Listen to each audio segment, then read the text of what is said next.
Alright, so the next thing I'm going to do is I'm going to change out the air filter. Now, if you want to, you can disconnect this hose, this intake, from the air cleaner box, and you can unplug this mass airflow sensor. But if you're going to unplug that mass airflow sensor, what you need to do first is you need to disconnect your battery. I'm going to try to swap this air filter out without doing these two things, just because I'm feeling like a little bit of a lazy Florida man today. So we'll give it a shot. If that doesn't work, then I'll go ahead and take this stuff off as well. And the first thing you want to do is you want to take out all these screws that hold the air cleaner box together.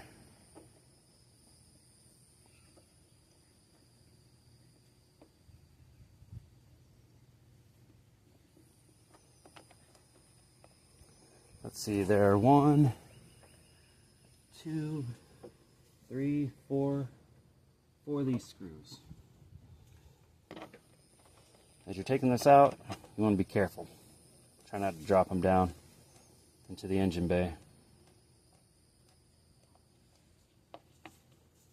There you go. I like to use a magnetic pan to keep track of my hardware.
Now when you're taking this one out in the back, it can be kind of difficult to get your hands down in there to catch the screw. But you definitely don't want to drop this one. This is probably the easiest one to drop and lose. There's just so much stuff in the way.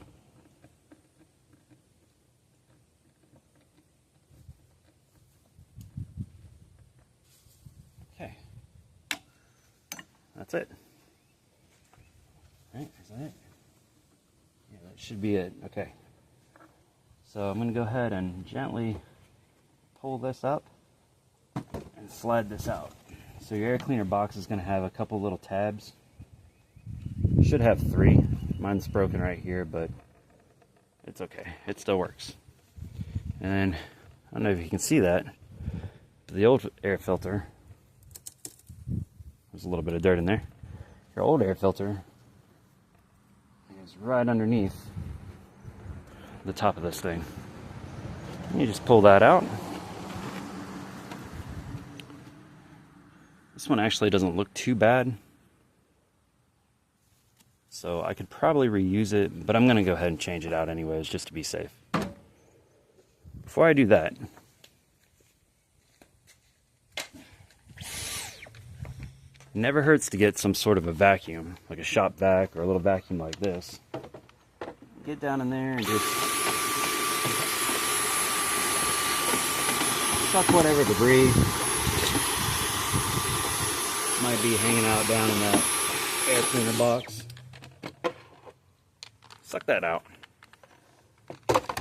If you can. Oops.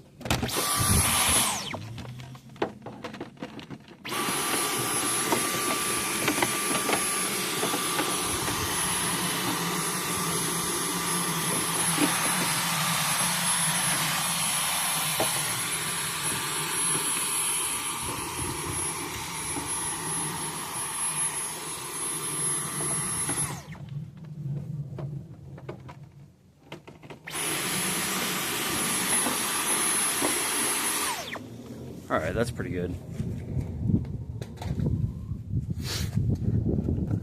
And you're just going to get your new filter.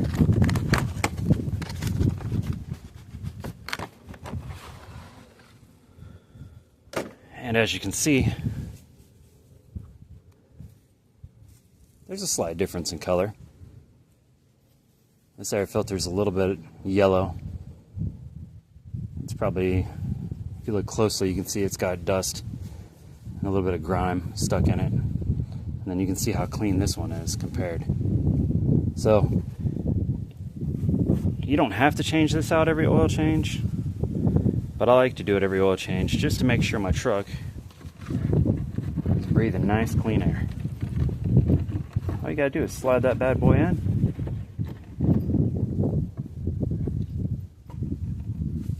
Make sure it's seated well.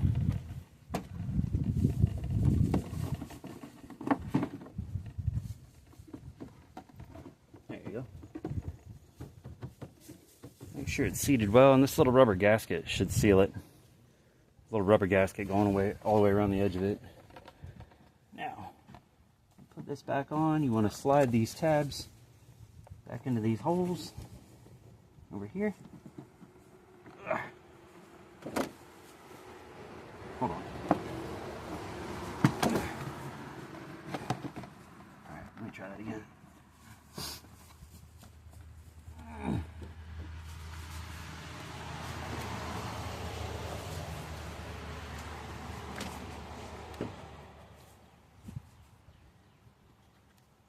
Make sure the new filter is seated well.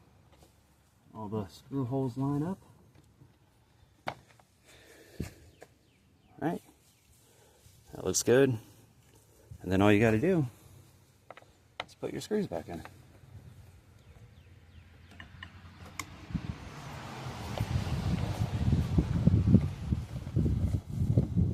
Now everything on this box is plastic.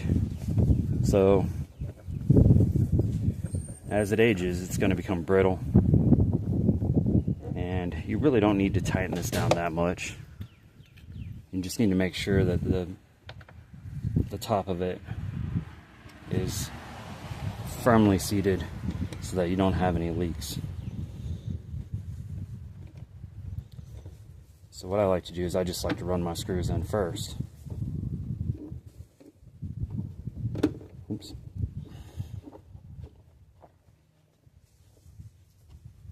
Alright, like that. And this one way over here.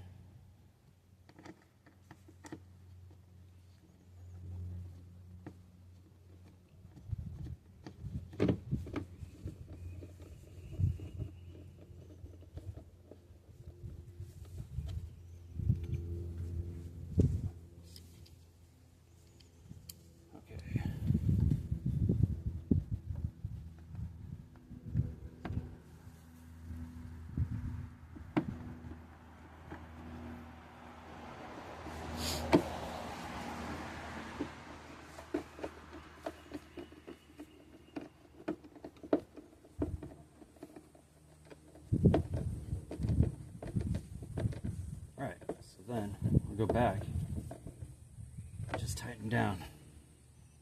Again, you know, give them the old good and tight. It doesn't have to be perfect. Just make sure they're snug. Don't over tighten them. Everything here is plastic. If you over tighten, you're going to strip out the hole that these little screws go into. It's not the best design in the world, in my opinion.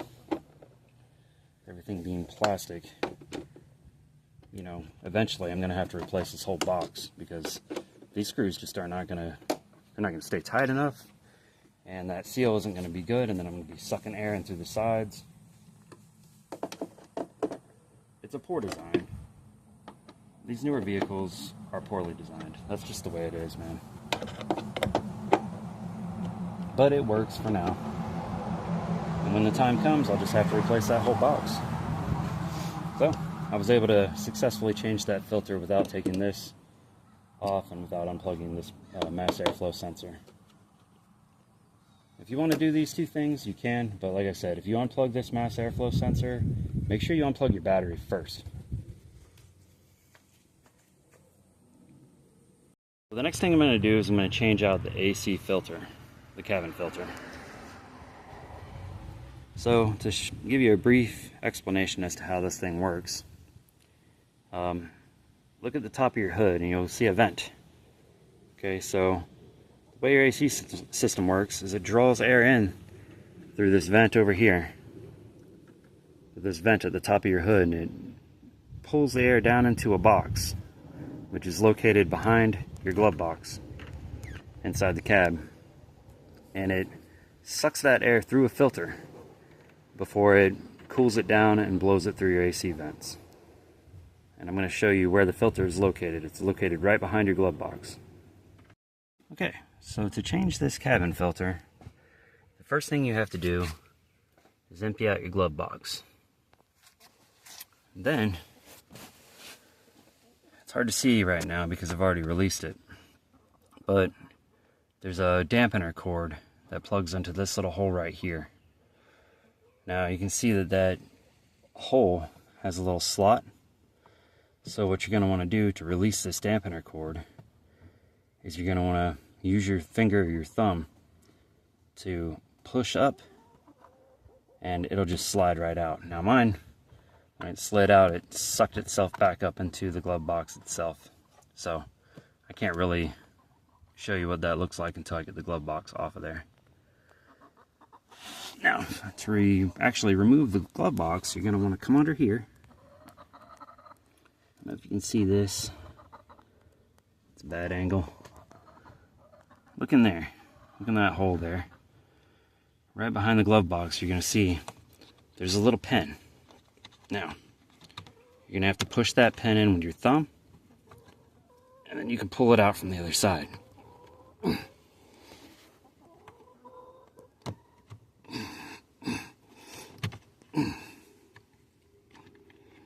It's just a plastic pin.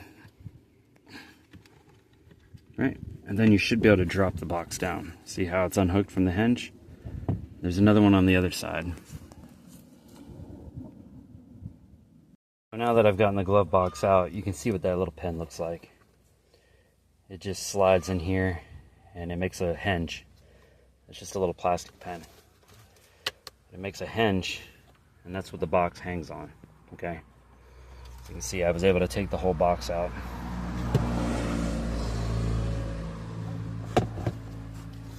Alright, so now you want to look up in here. And if you look to the right, you'll find that little dampening cord that I was telling you about. It's spring loaded. It just pulls in and out. But you can see that little knob there is what gets inserted into the hole on the side of the glove box. And this little cord, all it does is it keeps your glove box from just dropping when you open it. But at any rate, back to the filter. So behind this little plastic housing here, there's like this thing right here is like a door, okay?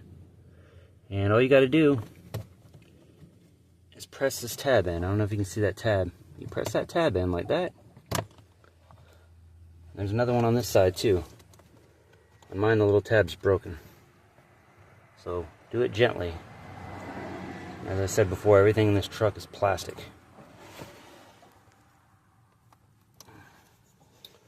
Oh. Yeah, I put a little... door just comes off, okay? Oops. The little plastic door just comes off. Mine's got a piece of tape on one side because, like I told you, that tab on mine is broken. So, yep, that's the world we live in. Everything's disposable, everything's plastic. But once you get this door off, you're going to look back in here and you can see where my filter sits. Okay? Now, you should be able to just pull that filter out. Reach in, get a hold of it somehow here. It's kind of hard to grab. Let's see. Ugh.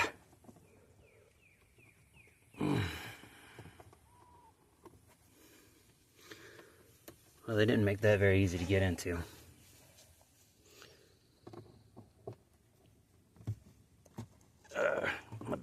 fingers in there. This old filter should just slide right on out, if you can get a hold of it. Okay, so I finally got it out. I had to use a screwdriver to help me pry it out. So you want to go ahead and slide that thing out, and you can take a look at it, and you can see the leaves and the little bits of moss that have been coming in through the top vent. But this is what keeps your AC running smoothly, okay? You want to replace this every so often. So this is my new cabin air filter, okay? And if you look at these two arrows, they will point, they show you the direction of the airflow. So you don't want to install this thing upside down, because if you do, then it's not going to work right. So you want to pay attention to those arrows. So on this truck, the way our AC system works is it pulls, I don't know if you can see in here, I'll try to show you. You can kind of see the fan. It's probably too dark in there, but you can kind of see the fan here is in the bottom of this box. And the way this actually works is it pulls air in through those vents I showed you on the top, right above the hood, and it pulls it down into this box over here, and that's where it enters the rest of your AC system. Okay, so the airflow on this system goes from the top down. So when you put this in, you want the arrows to actually point down.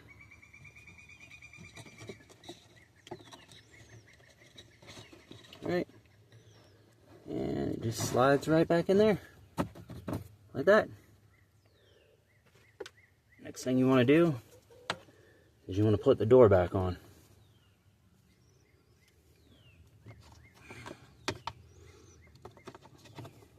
And just pop that tab back into place. I've only got one tab because the other one's broken, but just pop that back in, bam, right there. And then we got the old Florida Man solution over here, a little bit of duct tape. We're going to use that to seal up the other side. One of these days I'm going to replace this cover. Probably should do it now, but I'll do it next time I'm in here. Yeah, just make sure that little door fits nice and snug, and then you want to replace your glove box. Now when you replace the glove box, you just want to make sure you line your hinges back up and shove that little plastic pen back through the hole. See, just like that. So the next thing you're going to want to do is reattach this dampener cord. I'll try to show you how to do that. So you're just going to pull that out, and then you're going to lift the glove box back up into position. Hold on. So you go ahead and pull that cord out, and then you're going to want to shove this little nub into that hole. Okay, so I'm not going to lie, Florida Man struggled with this task a little bit. I had to pull the pins back out, drop the box again to get this cord attached. So I'm going to go ahead and pre-attach this little tensioner, or this dampener cord, and then I'm going to put the pins in, and we should be done. Okay, so I was able to get everything back together. I know this lighting is bad. I apologize for that.